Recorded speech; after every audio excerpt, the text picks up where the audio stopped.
ustedes saben que en este programa hablamos mucho de política internacional, algo que por razones que ignoro es bastante poco tocado en los medios principales. Se habla muy poco de política internacional, y yo siempre digo que si no se entiende lo que pasa en el mundo, mal se puede comprender lo que pasa en la Argentina. Y para eso vamos a hablar con alguien que yo sigo y con el cual me informo.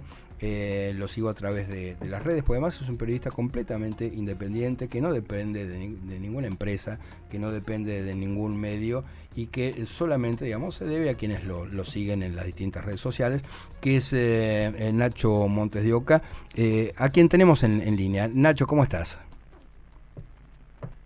Hola, Nacho. ¿Qué tal? Buenas tardes, ¿cómo estás? Bien, un gusto. Bueno, notábamos eso, ¿no? La poca importancia que le dan en los medios principales a las noticias internacionales. ¿Esto qué lo atribuís? Yo creo que hay dos razones. La primera es que nuestro país vive en un año lo que cualquier país normal vive en 10, con lo cual hay mucho espacio. Y por otro lado, quizás porque estamos tan alejados del mundo, no entendemos hasta qué punto nos afecta cualquier evento que sucede. Si los hutíes atacan al tráfico en el Mar Rojo, sube el petróleo, y con lo cual suben nuestros costos, pero a veces es muy arduo explicarlo. Creo que ya tenemos la cabeza con tanta información que quizás no nos quepa más a la hora de informar. Totalmente. Bueno, ¿por dónde empezar? Porque hay muchos frentes abiertos en todo el mundo.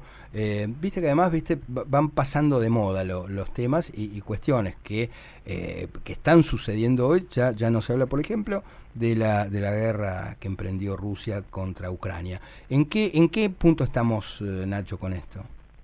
En un punto absolutamente sorprendente. Después de 70 años, Rusia acaba de ser invadida.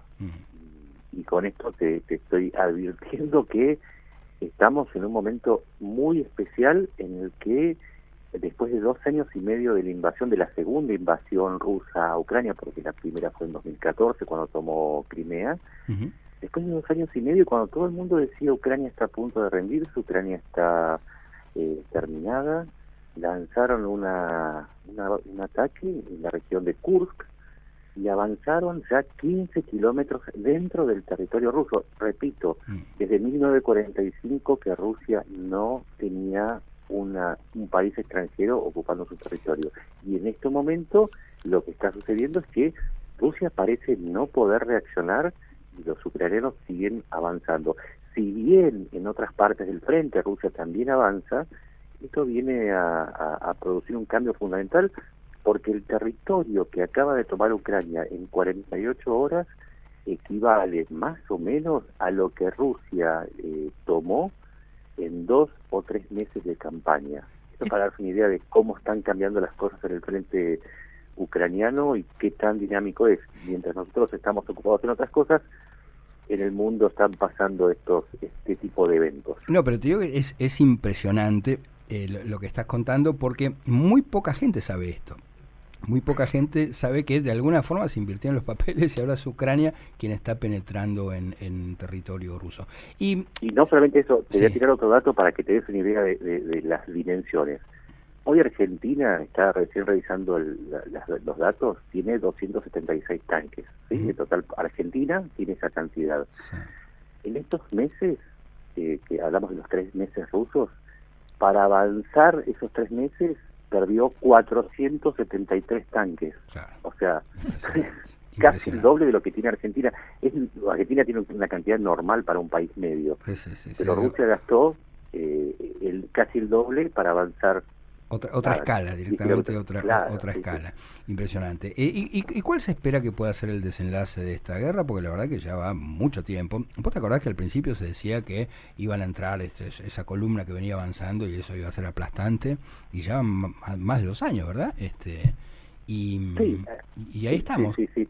Mira, los datos de la realidad, y esto ya está verificado y está comprobado, la munición y el combustible que tenían los rusos cuando avanzaron sobre Kiev era para un máximo de 3 días. Es más, algunos llevaban uniformes como para poder desfilar en un supuesto desfile de la victoria. Impresionante.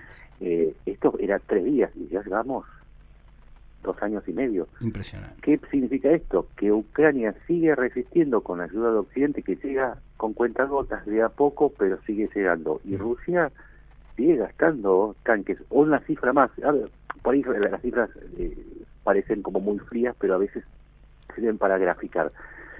Rusia empezó la invasión en febrero del 2022 con 2.600 tanques.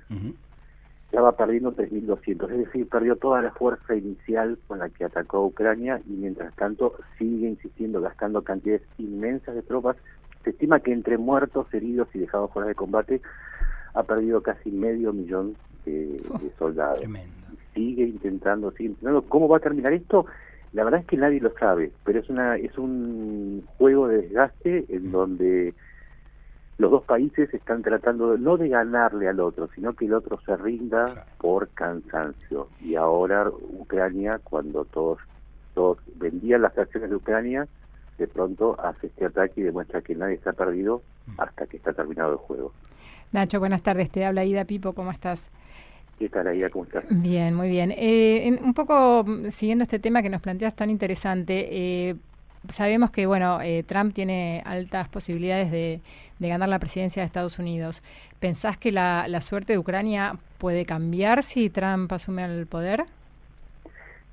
Trump fue muy claro, lo dijo no una sino 3 veces. El plan que él tiene para Ucrania es decirle que o se aviene a negociar y a entregar los territorios que ya conquistó Rusia y que se anexó, es decir, la península de Crimea más el sur y el oeste de Ucrania, el total del 15% del territorio, o si no entrega ese territorio y no firma la paz, va a cortar la ayuda militar a Ucrania. Lo dijo claramente, ese es su plan de paz. Él dijo, yo termino la guerra en 2 días.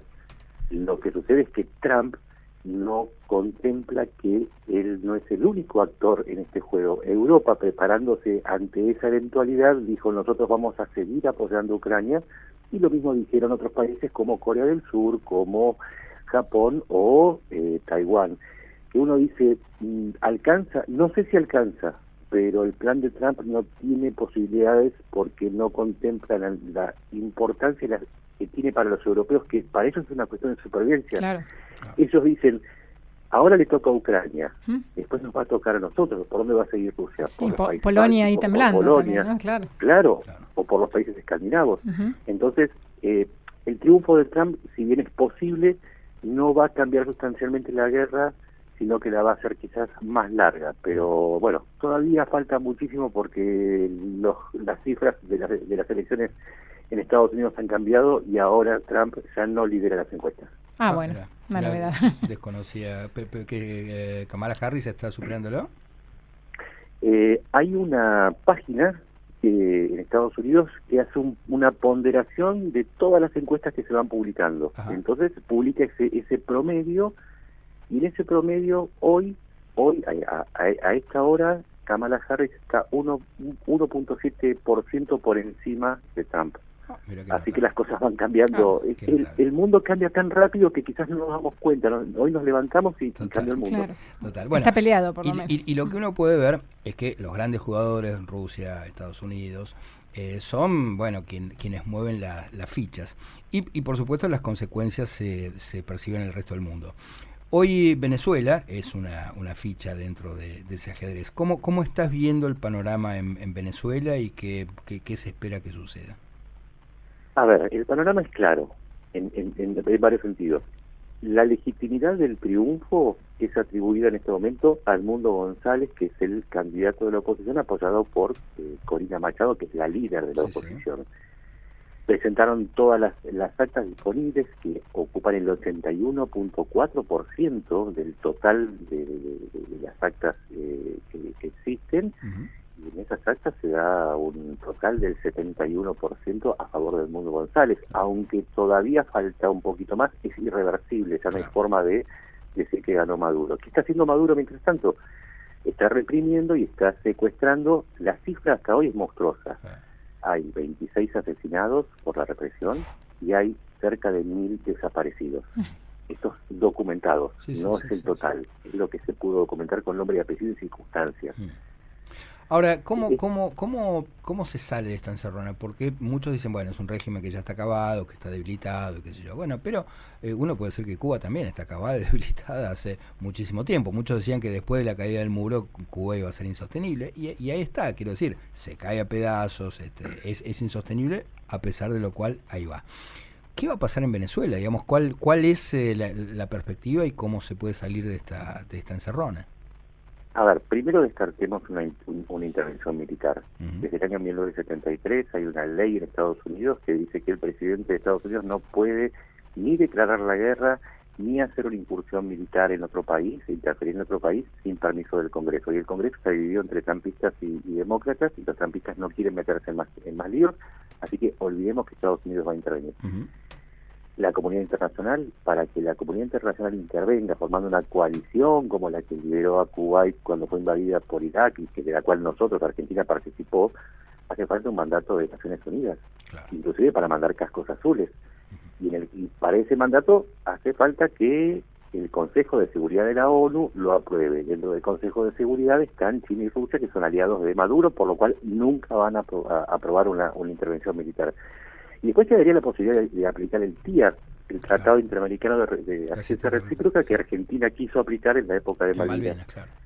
Pero para poder aplicarlo, en los estatutos de la OEA se dice que tiene que pedirlo el propio país agredido. Y como no se sabe quién está al mando, porque hay dos presidentes electos, uno irregular y otro regular, ¿quién lo va a pedir? Y dentro de esto, y ahora contesto qué se puede hacer. También sabemos que en la OEA se quiso condenar a Maduro y la presión coligada de Brasil, de México y de Colombia hicieron imposible una condena, hace más difícil todavía aplicar el TIAR. ¿Cuál es la situación actual? Hay 47 países que reconocieron a Maduro, pero en la región, si bien la mayor parte de los países, desde Estados Unidos hasta Argentina y Chile, pasando por Ecuador y Perú, no reconocen la victoria de Maduro, hay 3 países que son los mismos que nombramos recién. El Lula en Brasil, AMLO en México y Petro en Colombia, que le están dando tiempo, le están dando espacio político a Maduro para que pergenie algún tipo de maniobra o que gane tiempo como para que baje la espuma de lo que está sucediendo en Venezuela. Mientras tanto, los venezolanos siguen muriendo, y esa es la situación actual. La salida, sanciones, presiones políticas, aislar al régimen de Maduro, no las sanciones al pueblo venezolano, sino quitarle recursos, impedirles que gasten su dinero en el exterior, bloquear las cuentas a ellos y a sus familiares. Eso resulta muy efectivo, pero para poder hacerlo hace falta que los países se junten y digan, vamos a actuar concertadamente y no les vamos a dar un solo espacio para que sigan avanzando en la construcción de una dictadura parecida a la de Venezuela, a la de Cuba en Venezuela. Y ojo, esto es muy importante, no es Venezuela. Si Venezuela cae en una dictadura, se degrada la democracia como salida para los problemas, para las crisis que tienen los países. Y si se degrada la democracia, van a pasar 2 cosas. Se puede repetir el ejemplo de Maduro, o puede que algunas fuerzas políticas, para evitar que suceda lo de Maduro, apliquen soluciones demasiado drásticas que nosotros en la década del 60 y el 70 entendimos que traían igual sufrimiento que las dictaduras. Esto es importante aplicarlo. ¿Y cómo ves la política internacional de Argentina en este momento? ¿Cómo es que está funcionando Cancillería y bueno, la gestión del actual canciller?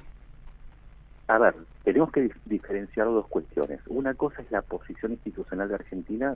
En el caso de Venezuela,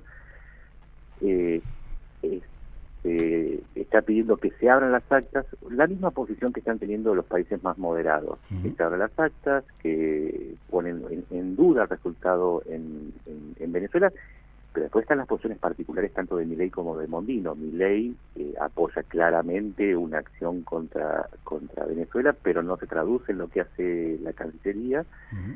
Y Mondino pasa lo mismo, pero hay que explicarlo bien, esto no es a favor ni en contra. Argentina tiene 6 refugiados de la oposición venezolana en su territorio diplomático, con lo cual tiene que moverse con extrema cautela y con una mayor cautela quizás que otros países. Entonces esto explica, pero no justifica, pero explica porque esta ambivalencia de Argentina entre lo que opinan las personas y lo que hace institucionalmente Argentina a través de su Cancillería. Y por último, me interesa conocer tu opinión, tu parecer sobre este gran misterio que intentamos develar cada vez que hablamos con alguien dedicado al tema internacionales, que es China. ¿A qué está jugando China en este momento? ¿Cuál es la aspiración de China? Y viste que incluso es muy difícil determinar si se trata de un régimen comunista, de un régimen capitalista, digamos, si fuera un mix, cómo funciona. Es realmente un misterio. ¿Cómo ves a esta China actual y esta disputa a nivel global? China es una autocracia. Hace mucho tiempo vengo pidiendo que dejen de tomar o analizar el mundo de derecha a izquierda. No, ese patrón ya quedó viejo. Es autocracia versus democracia. China es una autocracia con una economía de mercado controlada por el partido de gobierno. Esa es la definición más sencilla que se puede hacer de China. Pero además tiene aspiraciones de ser la primera potencia mundial.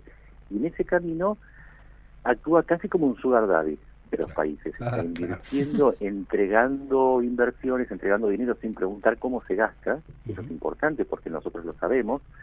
Sin auditorías, esta es una ventaja frente a Occidente o frente a los organismos multilaterales de crédito que piden auditorías, piden saber hasta dónde se gasta el dinero. Entonces ha logrado avanzar no solamente en influencia económica, sino en influencia política, y está disputando a través de la ruta de la seda con Occidente la preponderancia comercial en ese camino para convertirse en primera potencia. Y mientras tanto, con ese dinero está también creando un aparato militar muy importante que aún no llega a ser el de Estados Unidos, pero que, por lo menos en el área que la rodea, está pidiendo ser reconocida como potencia rectora. ¿Cómo nos afecta a nosotros? Es que nosotros también somos parte de la estrategia de China en el exterior, y lo que está haciendo China básicamente es dándole a elegir a los países. ¿A qué hemisferio querés pertenecer? Y detrás de esa elección, ¿cuál es el tipo de gobierno que tu país está dispuesto a aceptar y con quiénes quiere comerciar? En esa definición ideológica, China ha sido sumamente hábil para degradar la idea de que las democracias tienen que apoyarse entre sí, permitiendo el ingreso de las autocracias, y con esto termino, mientras apoya a otras autocracias como a Rusia, a través del apoyo militar, económico no militar, para que invada Ucrania, a Irán, a quien le compra el 95% de su petróleo y le permite sobrevivir pese a las sanciones de Occidente, y en otros conflictos como el de Venezuela, en donde figura como uno de los financistas y apoyos políticos. Y si uno se empieza a dar cuenta, hoy el mundo está dividido entre democracias y autocracias, y el resto de los países, incluyendo el nuestro, estamos haciendo equilibrio para saber de qué lado nos ponemos, porque no sabemos quién va a ser en definitiva el ganador de esta disputa. Claro. Bueno, y ahora sí te hago la última, ya que mencionaste a Irán. Todos sabemos esta amenaza que lanzó a Israel de un ataque masivo con videos, etcétera, etcétera. Nunca se sabe, digamos, si están en condiciones de hacerlo ese ataque o no, pero no deja de ser una amenaza no solamente para Israel, sino para todo Occidente, que sabemos cómo, por experiencia propia de la Argentina, cómo opera Irán en todo el mundo. ¿Qué nos puedes decir de esta amenaza de Irán? A ver, el 13 de abril atacaron a Israel, o sea, ya lo hicieron. Después de la muerte del líder de Hamas, Yassin Nabieh, en Teherán, a manos de Israel, se sabe que va a haber una respuesta. Iba a ser este lunes, pero la presión diplomática más la presión militar de Estados Unidos y sus aliados moviendo un portaaviones y reforzando la zona y prometiéndole una respuesta conjunta con Israel, que ya de por sí va a ser poderosa, por ahora frenaron la amenaza. Y hay algo que vos acabas de decir o sugerir que es muy importante. La respuesta de Irán no solamente puede darse a través de Medio Oriente. Recordemos que Argentina fue atacada 2 veces por Irán a través de Hezbollah, en la voladura de la Embajada de Israel en Buenos Aires en el 92 y en la voladura de la AMIA en el 94. Tenemos que tener mucho cuidado. Cuando estalle ese conflicto y en toda su máxima expresión, nadie va a estar a salvo, porque las esquirlas de ese conflicto nos pueden alcanzar también a nosotros, como en cualquier lugar donde haya intereses judíos o una comunidad judía. Totalmente. Nacho, de verdad que te agradezco un montón, te lo digo, sos para mí periodista de referencia, yo cada vez que quiero saber qué está pasando en la guerra de Rusia con Ucrania, voy ahí a tu Twitter. ¿Cómo te puede seguir la gente y cómo puede colaborar para que vos sigas haciendo tus investigaciones? Te agradezco, no me permitas decirlo, es @NachoMDEO, y a partir de ahí se deriva a las redes y bueno, es periodismo independiente. Yo no compito con los medios tradicionales, sino que me complemento, así que muchas gracias por permitir decirlo. Te mando un abrazo muy grande y seguramente te volveremos a consultar a medida que haya novedades. Abrazo. Un abrazo grande, gracias.